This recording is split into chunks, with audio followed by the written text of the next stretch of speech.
Hi everyone, good morning সবাইকে। কেমন আছো সবাই? আশা করি সকলেই তোমরা খুব ভালো আছো। আমিও কিন্তু ভীষণ ভালো আছি। আজকে হলো শুভ তৃতীয়া, সবাইকে জানাই তৃতীয়ার শুভেচ্ছা। সকলেই খুব খুব ভালো করে পুজো কাটাও, আনন্দ করো, খাওয়া দাওয়া করো, আর সবাই কিন্তু খুব ভালো থেকো। আজকে হলো সানডে, আর আজকে আমি চলে এসেছি কুমোরটুলিতে। আজকে সারাদিন প্রচুর প্ল্যানস ছিল, তো কিছু কিছু ক্লিপ না আমি কেটে বাদও দিয়ে দিয়েছি, সেগুলো আমি পরের ভিডিওতে শেয়ার করবো, নাহলে ভিডিওটা অনেক বড় হয়ে যাবে। আর আজকে এসেছিলাম হচ্ছে কুমোরটুলিতে একটু দেখতে। আমি কুমোরটুলি কোনোদিনও যাইনি, ফার্স্ট টাইম এলাম। আমার এত ভালো লাগলো।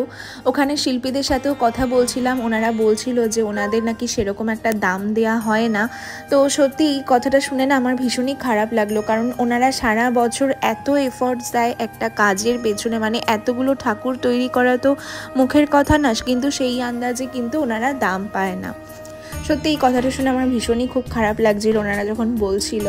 তারপরে আমি বাড়িতে এসে আবার ফ্রেশ ট্রেশ হয়ে রেডি হয়ে আবার বেরিয়ে গেছি ঠাকুর দেখতে। আর আজকে পুরো মধ্যমগ্রাম আর নিউ ব্যারাকপুরের ঠাকুর দেখা কমপ্লিট করেছি।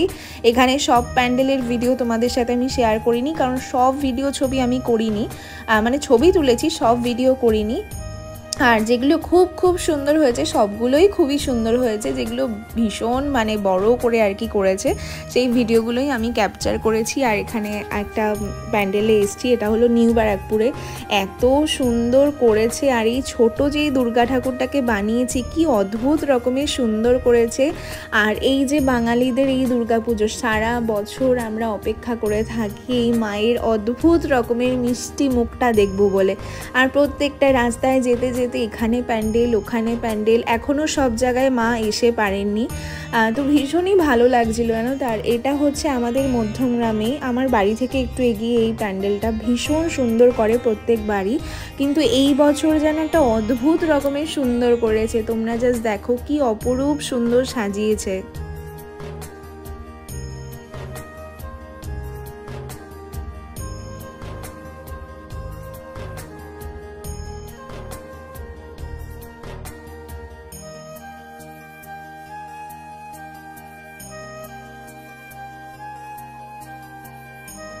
আর তারপরেই আজকে রাত্রেবেলা বেরিয়ে পড়েছি, ওই 12টা নাগাদ আমরা বেরিয়ে পড়েছিলাম শ্রীভূমির উদ্দেশ্যে। ভেবেছিলাম উল্টোডাঙায় যত ঠাকুর আছে সেগুলো আজকে কভার করে আসবো। আর এখানে দেখো চলে এসেছি। সেরকম যে আহামরি খুব ভিড় ছিল সেরকমও না, আবার খুব কম ভিড় ছিল তাও তোমাদেরকে বলবো না, কিন্তু মোটামুটি ভিড় ছিল, কিন্তু ভালোভাবে সুন্দরভাবে ঠাকুর দর্শন করতে পেরেছি।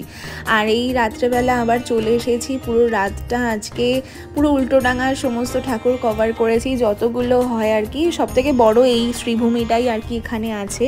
আমার শ্রীভূমির ঠাকুর দেখতে সত্যি কথা বলতে ভীষণ ভালো লাগে। আমি জানি না কার কী লাগে, অনেক কন্ট্রোভার্সি হয় এটা নিয়ে, যে এই সেই নানান ব্যাপার হয়, যেহেতু অনেক আগে থেকে প্যান্ডেলটা ওপেন করে দেয়। কিন্তু আমার জানি না, আমার এই ঠাকুরটা মানে ভীষণ ভালো। প্রত্যেকটা ঠাকুরই তো ভীষণ সুন্দর করে সাজানো হয়, কিন্তু এই মাকে যেন এক অদ্ভুত রকমের সুন্দর লাগে শ্রীভূমির ঠাকুরটা। আর পুরো সোনার গয়না দিয়ে নাকি পুরো সাজানো, মানে এই সাজটা দেখার আমার ভীষণ ইচ্ছা ছিল সামনে থেকে।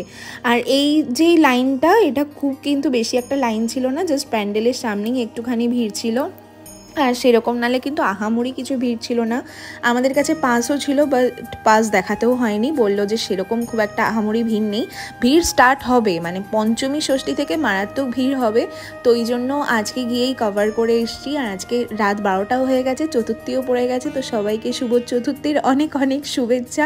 দেখতে দেখতে দিনগুলো কিভাবে পার হয়ে যাচ্ছে। আর এই দেখো মায়ের কি অদ্ভুত সুন্দর মানে লাগছে, এই সব নাকি সোনার জিনিস। আমি তো সত্যি অবাক হয়ে গেছি, এত কিছু সোনাকে দিয়ে পুরো মাকে মোড়ানো, কি ভারী সুন্দর লাগছে। আর আমি যেখানে যাব সেখানে গোপাল সোনাদেরকে দেখতে পারবো না, এটা কি করে হয়। আর তোমাদেরকেও বলে রাখছি, তোমরা যারা শ্রীভূমিতে ঠাকুর দেখতে যাবে, শ্রীভূমিতে একটু এদিক ওদিক খেয়াল রেখো, প্রচুর গোপাল সোনা কিন্তু বসেছে।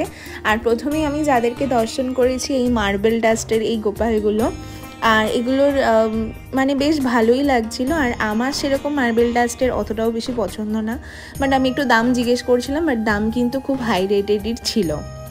আর একটু এদিক ওদিক নজর রাখবে, দেখবে প্রচুর মাটির গোপালের দোকান বসেছে।